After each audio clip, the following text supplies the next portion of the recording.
నమస్తే అమ్మా. నమస్తే అమ్మా. మీ పేరు? నా పేరు లక్ష్మి. ఓకే, ఎక్కడి నుంచి వస్తున్నారు? మేము ఇక్కడ భరతనార్లో ఉంటాం.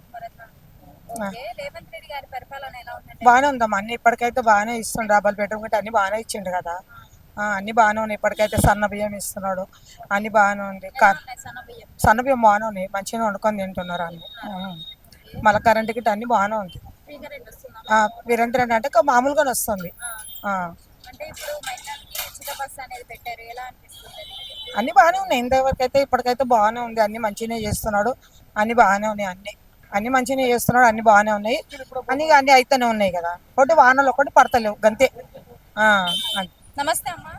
నమస్తే. మీ పేరు? శారద. ఓకే, ఎక్కడి నుంచి? మేదగ నరసాపూర్. ఓకే, రేవంత్ రెడ్డి గారి పరిపాలన ఎలా ఉందమ్మా? ఇప్పుడైతే బాగాలేదు. అంటే చెప్పిన పథకాలన్నీ అందుతున్నాయా మీకు? అన్ని అందుతుంది. సన్నబియ్యం వస్తున్నాయా? అన్ని వస్తుంది. ఎలా ఉన్నాయి అవి? ఇప్పుడైతే బాగానే ఉన్నాయి. బాగున్నాయి, తినేదానికి బాగున్నాయి. ఓకే, ఉచిత కరెంట్ వస్తుందా? ఉచిత కరెంట్ ఫ్రీ కరెంట్ వస్తుంది. ఎంత కరెంట్ బిల్ వస్తుంది? అప్పుడు కూడా మేము ఎక్కువ ఏం వాడుకుంటుండే, ఇప్పుడు జీరో బ్యాలెన్స్ వస్తుంది. Zero balance. మంచిగా ఉన్న వాళ్ళు మంచిగానే ఉంటారు. మాకైతే మంచిగానే ఉంది. ఇంత దూరం నుంచి ప్రయాణం చేస్తున్నాం కదా, మాకైతే బాగానే ఉంది. మళ్ళీ కూడా రేవంత్ రెడ్డి గారే కావాలి కదా, మంచి చేసేటోళ్ళే కావాలి కదా. ఎవరైనా మంచి చేసేటోళ్ళే కావాలి. ఇప్పుడైతే బాగానే ఉన్నాయి, అన్ని చేసుకుంటూ వస్తున్నారు కానీ వర్షాలు లేవు మనకు. అదే ప్రాబ్లం ఉంది. Subscribe us and press the bell icon for more interesting updates.